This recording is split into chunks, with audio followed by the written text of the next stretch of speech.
itu biasanya nggak ada keluhan tuh.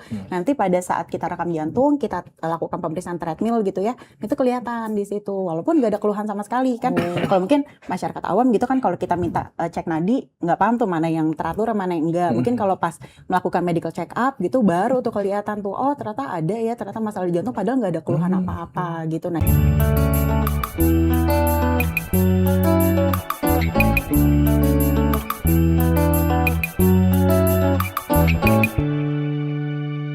Nah dok, ini kan banyak banget nih yang akhir-akhir ini yang lagi happening lah, yang maraton ini ya. Terus banyak juga yang memang ada yang persiapannya matang, ada juga yang hanya FOMO. Terus sebenarnya kalau untuk menyiapkan maraton itu apa aja sih harus dipersiapkan dok, yang harus diperhatikan?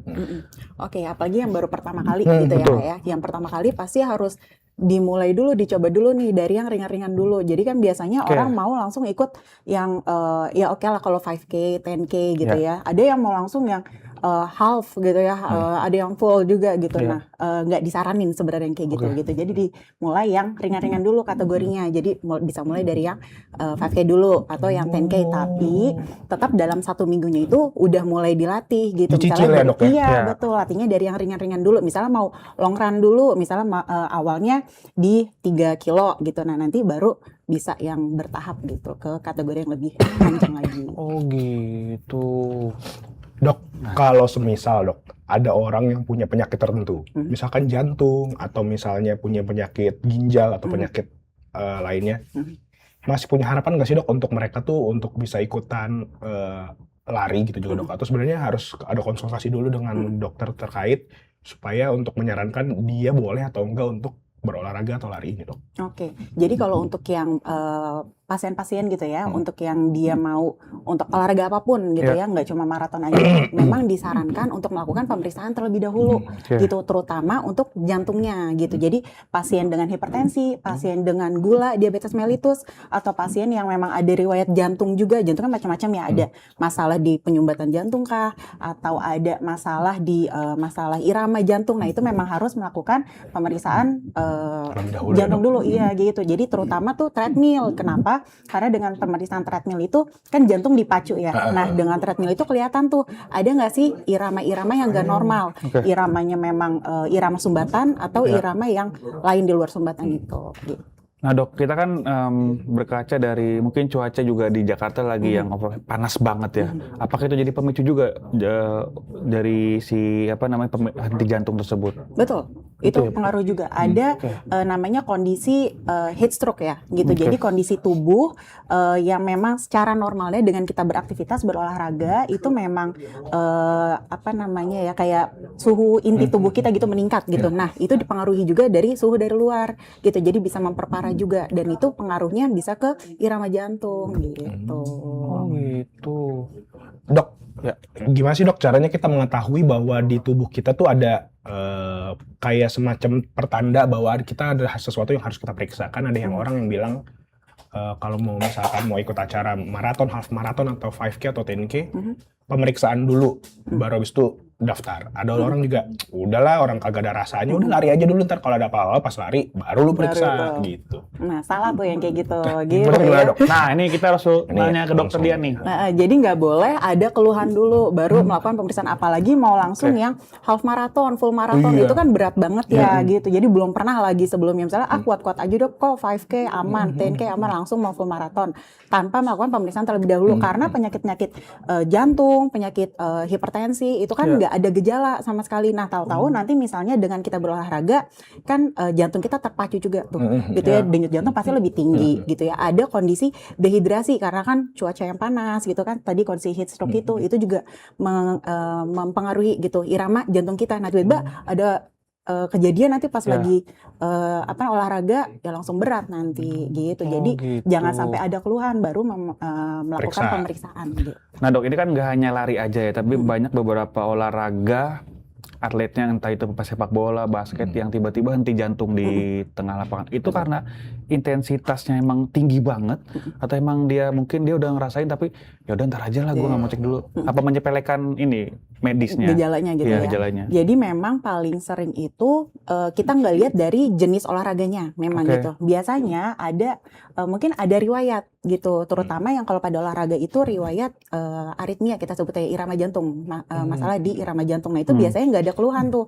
Nanti pada saat kita rekam jantung, kita lakukan pemeriksaan treadmill gitu ya, itu kelihatan di situ. Walaupun nggak ada keluhan sama sekali kan. Kalau mungkin masyarakat awam gitu kan, kalau kita minta cek nadi, nggak paham tuh mana yang teratur, mana yang enggak. Mungkin kalau pas melakukan medical check up gitu, baru tuh kelihatan tuh, oh ternyata ada ya, ternyata masalah di jantung, padahal nggak ada keluhan apa-apa gitu. Nah itu yang mempengaruhi pas lagi olahraga, walaupun sebenarnya intensitasnya nggak terlalu tinggi gitu ya, nggak harus yang lari maraton gitu, misalnya bulu tangkis kayak gitu kan, atau misalnya sepak bola gitu kan.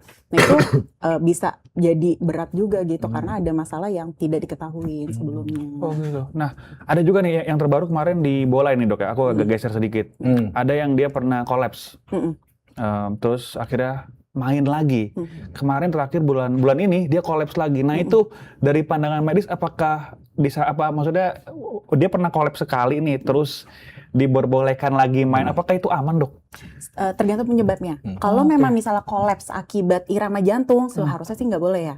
Gitu. Mungkin kolaps masalah lain, bisa kan karena kurang glukosa darah atau dehidrasi, itu kan juga bisa menyebabkan kolaps gitu. Kalau itu dengan penanganan awal ringan sih sebenarnya bisa aja gitu, diperbolehkan lagi. Tapi sebenarnya setelah ada kejadian itu harusnya kan di-maintain Iya, gitu. betul. Dimonitor juga ya, betul. Betul, dicari tahu nih penyebabnya apa. Kalau emang benar bukan masalah utama yang di jantung, harusnya sih nggak masalah. Tapi kalau masalah jantung harusnya sih pemulihan dulu. Gitu. Oh gitu. Agak ngeri juga sih kemarin ngeliat dia lagi live main tuh, bola. Sebelumnya pernah kolaps, habis itu dibawa ke rumah sakit, sempat pasang alat di jantungnya.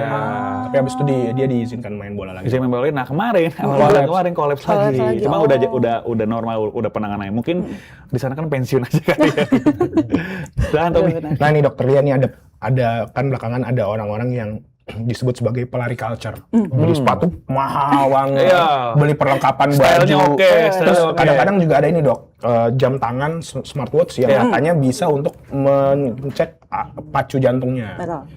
Ada yang bilang ngapain ngecek ke rumah sakit? Orang dari jam tangan gue bisa kecek jantung gue sehat. Nah itu kan ada mulai ada pemikiran itu dok.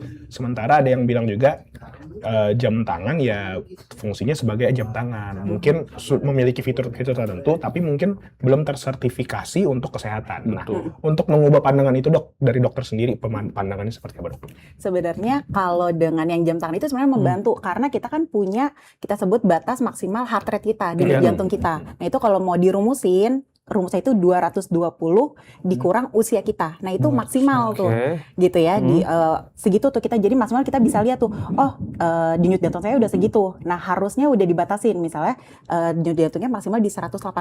Kalau udah sampai 180 mulai kurangin tuh intensitas olahraganya gitu. Tapi kelemahannya itu kan cuma bisa ngitung aja, nggak bisa lihat ini iramanya normal atau enggak. Terus gitu kan, ini benar-benar nggak ada masalah di irama jantung. Nah itu nggak bisa dilihat, hanya bisa ngelihat denyut jantungnya aja gitu loh, jumlahnya aja. Berarti perhitungannya 220 kalau misalkan umurnya 20 tahun, berarti maksimal heart rate-nya adalah 200 heart rate per menit. Gitu, itu maksimalnya. Gitu. Jadi baru tahu lah ilmu lagi dari dokter. Baru aja. Nah dok, kalau misalkan kita ngomongin ciri-ciri atau tanda-tanda nih dok, ketika henti jantung, apa yang dirasakan tubuh kita sih dok? Penyebab henti jantung kan macam-macam ya.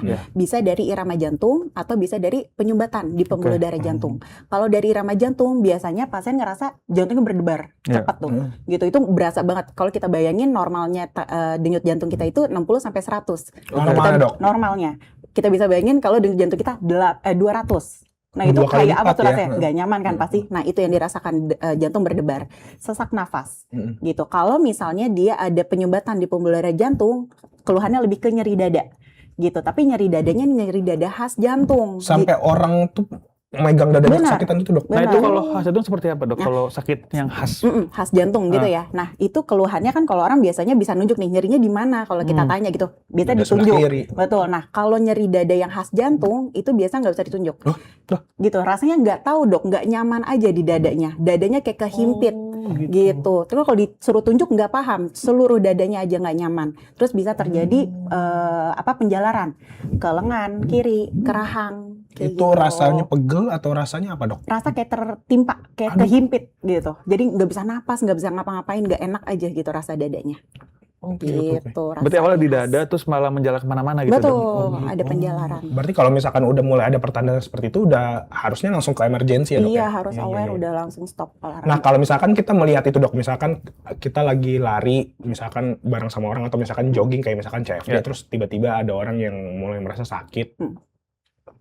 Apa pertolongan pertama yang bisa kita lakukan kepada orang yang kita temui itu dok? Betul. Kalau dia masih mengeluhkan itu, mending cepat panggil medis, biar bisa cari tahu diobatin gitu ya. Maksudnya kita minimal tuh kita rekam jantung dulu gitu, kayak gitu. Oksigen kita berikan, tadi ya obat-obatan sih biasa belakangan, biasa oksigen dulu yang kita kasih. Terus kita rekam jantung, bener nggak nih irama jantungnya tuh menunjukkan irama penyumbatan atau irama yang kita sebut itu aritmia, yang irama jantungnya yang itu yang wajib untuk diketahui. Terus istirahat, udah jangan dilanjutin lagi gitu sampai ketahuan itu penyebabnya apa. Gitu. Oh gitu. Dok, tapi kan banyak di berbagai kondisi yang mungkin tidak ada tim medis, misalkan lagi main atau nongkrong. Nah, seberapa penting sih penekanan untuk memahami CPR dari dini itu pentingnya sebagaimana pentingnya dok? Jadi sebenarnya sekarang kan CPR itu kan memang tindakan yang dilakukan kalau terjadi henti jantung, gitu ya. Nah henti jantung kan banyak banget penyebabnya. Jadi wajib banget sekarang untuk masyarakat awam gitu untuk tahu gitu tentang CPR ini, gitu. Karena juga CPR, untuk henti jantungnya itu sekarang bukan cuma usia tua doang, usia muda juga sekarang udah banyak banget tuh masalah-masalah jantung yang bisa menyebabkan henti jantung mendadak. Karena gaya hidup juga ya dok ya? Betul, kayak gitu. Jadi penting banget untuk kita tahu dan paham cara melakukan CPR yang benar. Nah, kebetulan dok, kita tuh belum tahu dok caranya melakukan CPR. Boleh nggak dok kita kayak diajarin gimana sih cara CPR yang betul? Boleh. Ya walaupun nggak ada manekinnya atau bonekanya. Siap. Jadi yang pertama kalau misalnya kita ketemu pasien tiba-tiba nggak sadar, gitu ya, nggak sadar. Yang pertama pasti misalnya contoh kita lagi maraton gitu ya, misalnya di tengah jalur itu kita langsung pindahin ke tempat yang aman. Kalau bisa nggak terlalu panas gitu ya, yang lebih sejuk karena kita menghindari yang heat stroke tadi, gitu ya. Yang kedua cepat panggil tim medis, call medis, gitu ya. Nah yang ketiga kita cek respon dulu nih, gitu. Itu salah satu dari BHD itu ya, bantuan hidup dasar. Kita cek respon dulu, kita goncang-goncangin badannya atau kita pukul benar-benar keras sambil kita panggil-panggil, gitu. Benar-benar digoncang gitu ya. Jadi benar-benar sampai dia bangun. Kalau dia nggak bangun langsung kita cek nadi. Cek nadinya itu mungkin bisa nih kakak-kakak. Jadi dari leher jakun kita geser 2-3 cm ke arah luar yang ada oh iya benar, berasa ini ada. Berasa di situ. Gitu. Ternyata. Oh iya. Nah di situ. Nah dihitung jangan lama-lama, hanya 10 detik. Waktu kita untuk mencari nadi itu hanya 10 detik. Gitu ya. Nah, kalau kita misalnya kita temuin berarti kan dia masih ada denyut jantung, itu kan berarti kita bisa berarti dia pingsan saja, hanya kurang oksigen, nanti tinggal tunggu tim medis gitu ya. Kalau kita raba 10 detik tidak ada nadi, berarti itu udah langsung kita harus lakukan CPR gitu ya. Persiapan CPR, jadi pasien terlentang, kita di harus sebelah, rata gitu. Betul, harus rata dan keras gitu ya. Jadi jangan yang membel ya kalau kita bilang gitu. Jadi kita lakukan untuk kompresi. Jadi kalau untuk awam kan sebenarnya CPR itu sama bahasa Indonesia RJP ya, resusitasi jantung paru gitu. Jadi emang ada kompresi jantung dan pemberian nafas untuk parunya. Tapi untuk awam disarankan kompresi saja gitu. Karena itu yang terpenting. Kalau udah ada nadi, nantinya juga ada bisa nafasnya gitu. Jadi hanya kompresi saja. Jadi dengan posisi menggenggam seperti ini, kita taruh di tengah tulang dada. Gitu, tulang dada yang keras nih. Nah, kita taruh di sepertiga bawah. Jadi kalau kita hitung dia dibagi 3, di sepertiga bawah. Kalau laki-laki kita bisa hitung dari tengah-tengah puting, gitu ya. Nah, kita tarik ke tengah, terus kita 2 jari ke bawah. Kan di sini berarti 2 jari 2 sini ya dok? Betul. Nah, kita taruh bagian ini kita. Yang keras. Oh iya. Yang ininya ya dok ya, bukan yang keras. bagian ininya. Yang bagian kerasnya. Gitu kita taruh posisi lurus gitu ya. Jadi jangan begini gitu posisinya. Kita tegap begini. Ya, lalu kita berikan kompresi sedalam 5-6 cm kurang lebih ya untuk kedalamannya. Betul. Untuk kecepatannya 100-120 kali per menit. Itu yang target kita. Mungkin kalau bisa pakai lagu nih, kakak tahu lagu Bee Gees yang Staying Alive? Staying alive. Nah, seperti itu ketekannya. gitu. Nah itu kalau dihitung-hitung dalam 1 menit itu kurang lebih 100 kali per menit gitu. Jadi pakai ketukan itu. Kalau bingung 100 kali kira-kira seperti apa, ya seperti itu. Pakai ketukannya itu, gitu ya. Gitu. Nah kita pakai juga tekanan dari badan. Jadi bukan pakai tangan. Jadi sorry ya. Benar-benar berat badan Jadi ya kita yang begini, gitu. Oh. Gitu. Jadi bukan cuma yang begini. Nah itu cepat capek kalau yang kayak gitu. Jadi kita pakainya tekanan tumpuannya dari badan. Itu kita lakukan selama 2 menit. Iya. Gitu 2 menit, nanti kita cek lagi nadinya ada atau tidak gitu. Kalau ada ya langsung kita posisikan at recovery position gitu. Setelah penanganan itu reaksi pertama dari pasien yang henti jantung itu apa, Dok? Maksudnya Biasanya respon jarang langsung pertamanya? bangun sih. Dia langsung bangun. Biasanya nadi, makanya Nadi kita dulu dalam ya, 2 menit ngamanin nadi dulu ya, harus oke. cek nadi lagi kita. Gitu. Oke. Itu selama 2 menit itu kita harus lakukan terus atau beberapa percobaan cek nadi abis itu lanjut lagi, Dok? Enggak, 2 menit benar-benar full 2 menit. Oke. Oh gitu. Tapi itu harus di make sure bahwa lingkungannya clear ya, Dok ya. Nggak Betul. boleh ada gangguan untuk udaranya juga di Iya, Dok. betul. Oke. Nah, Dok, mengenai pola hidup dan pola makan nih, Dok, yang harus dihindarkan apa, terus yang harus ditingkatkan apa, mungkin pola makannya harus yang sehat atau gaya hidupnya nggak boleh begadang, hindari rokok. Nah itu seperti apa, Dok, buat menghindari kejadian henti jantung atau masalah jantung? Jadi banyak penyebab ya yang tadi henti jantung itu. Memang yang paling sering itu penyakit kronis, hipertensi, gula, kolesterol yang tidak terkontrol. Kadang kan memang penyakit itu nggak ada keluhan gitu. Jadi kadang kita nggak sadar nih, oh ternyata pas medical check up, loh kok kolesterolnya 300 gitu. Nah itu kan resiko untuk terjadi penumpukan di pembuluh darah jantung. Jadi plak lah kalau kita bilangnya. Nah kita anggap itu selang, kalau ada penumpukan berarti kan aliran air juga. Betul, nah itulah yang terjadi pada serangan jantung. Itu benar-benar ngeblok total, dia nggak ada aliran sama sekali. Jadi si jantung kesulitan untuk mengambil darah dan mempublikasikan darahnya ke organ lain. Nah, yang harus dihindari berarti yang tadi, kalau misalnya ada riwayat darah tinggi, berarti kan yang rendah garam gitu. Kalau untuk penyakit pasien dengan gula, itu berarti kan gula dan termasuk karbohidrat, karena hasil akhir dari karbohidrat itu adalah glukosa, gula juga. Gitu. Sama untuk yang kolesterol itu juga tetap harus dikurangin, dibatasin kayak gitu.